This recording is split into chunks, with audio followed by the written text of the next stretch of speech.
while our vacation planning analogy is stretching a bit thin, okay, we might say that under this form of radical planning, the family itself might be called into question as the ideologically correct social structure and vacations as a wrong social goal. Understood? So, a revolt from the younger members would lead to new social structures with new goals, right? So, vacations might be replaced by collective action to combat oppression. Okay, moving on to the next approach is participatory planning. So, this is sometimes thought of as a distinct planning approach. Okay, however, as we have seen, there are different purposes of participation in planning depending on the dominant social image. These different purposes lead to different forms of participation by different groups of people in society.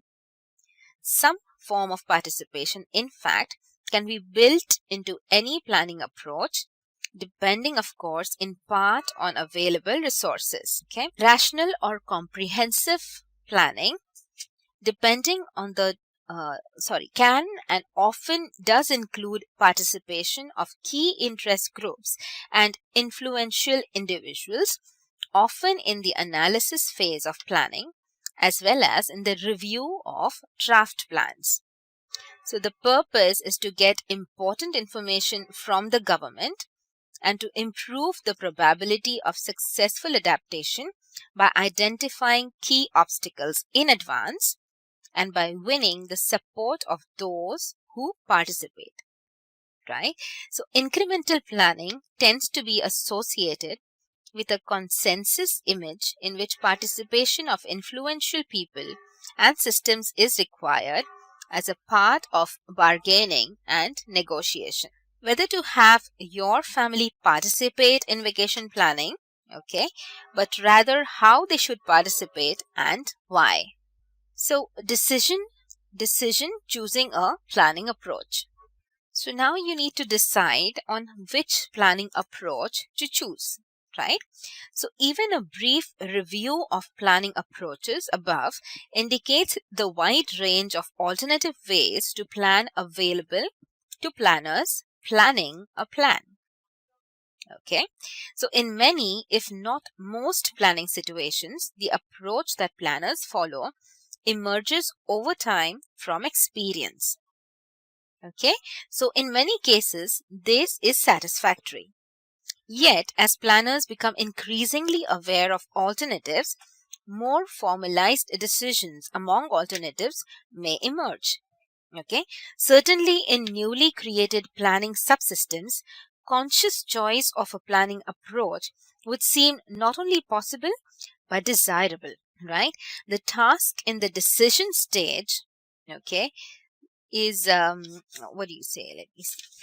Is to use the knowledge of the system and its environment as a guide in searching through alternative planning approaches for an approach or combination of approaches.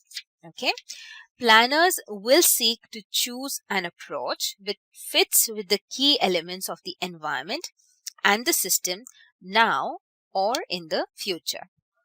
So this choice is central in effectively adapting the planning subsystem to the larger system and to the task environment. Like all planning choices, it requires that planners work not only with the current image of the environment, but also with their predictions about the way the environment will or should change. Okay, so it is a complex choice, one about which little is known from experience or research.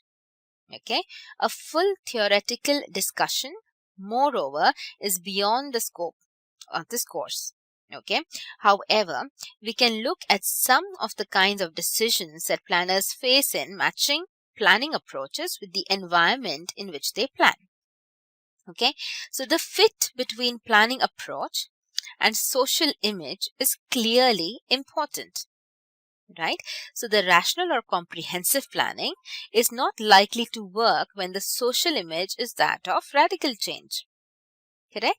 So incremental planning fits well with consensus social image and may also fit in societies with control images. Okay. In this later case, however, there will be pressure on incremental planners for increased accountability, stronger promises, and longer time frames than this approach assumes.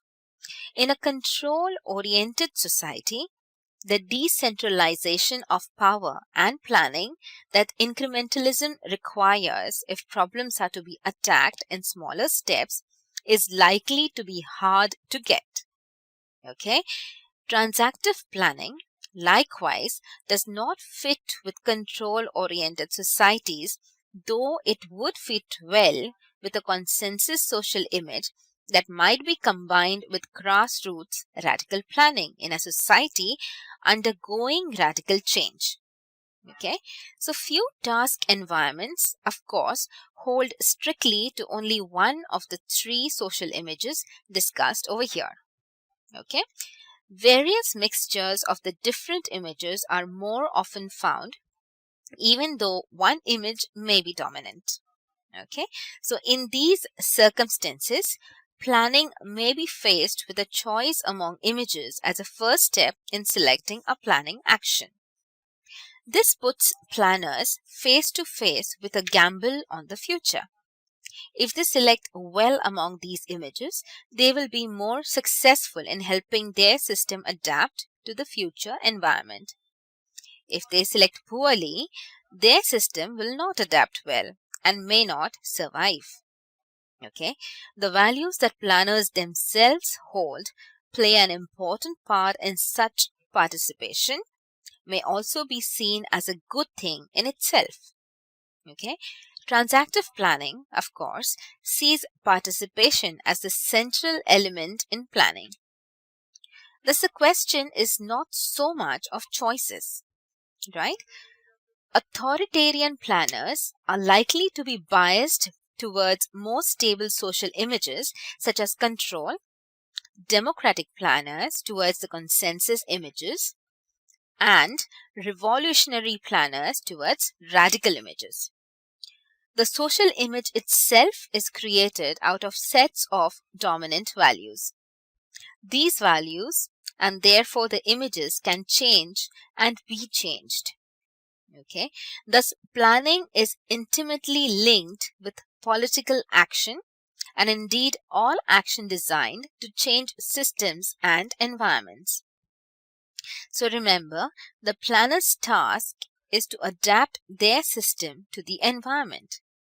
If their values and analysis combine to predict a future environment with a different social image, or a different combination of social images, they will choose a planning approach now which will enable their system to adapt to that future. Okay, so the degree of complexity in the task environment makes a significant difference in choice of planning approach, right? So we have noted the different assumptions about complexity and uncertainty that distinguish between rational comprehensive and incremental approaches.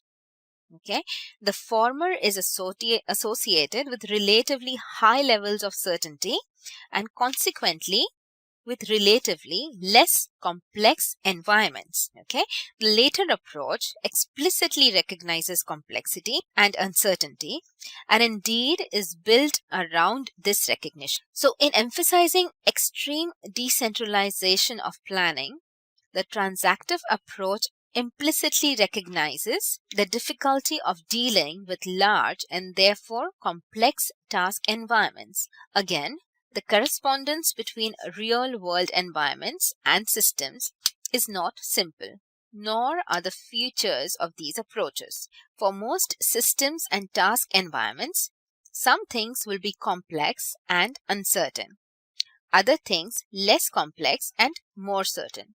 Planners will thus find themselves combining approaches to meet this reality, planning rationally for some aspects of adaptation, incrementally for others. Other systems in the environment are part of the issue of complexity. If there are many systems to be adapted to, planners may have to adjust their planning approach to fit with the ways these systems plan, particularly if other systems have control over the resources that planners need. We see this quite clearly when planners prepare a proposal for funding from another agency. Very often, the proposal must meet planning requirements of the agency supplying resources. This, in turn, affects how planners plan. Thus, we often see planners using different processes for different plans. Correct? One might be for a regular government budget, a form of allocative planning done incrementally. Okay. Another might be for a large grant or loan and be done with a form of rational or comprehensive planning. These requirements for different kinds of plans and thus for different planning approaches underscore the value to planners of knowing several alternative approaches.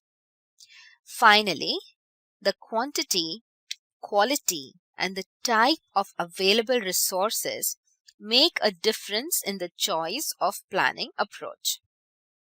So, rational or comprehensive planning relies on heavy use of processed data and theories, on long-term projections, and on more complex planning methods. So, this kind of planning requires more time, more money, and more skills if it is to be done well. Correct? Incremental planning requires less time and money. For example, for the collection of extensive data in the analysis stage. Okay? But it definitely requires skills in bargaining. Transactive planning places a premium on the interpersonal skills necessary if planners are to interact continuously and well with clients. In short, while analysis may call for a particular planning approach, the decision to adapt that approach depends in large part of the resources available.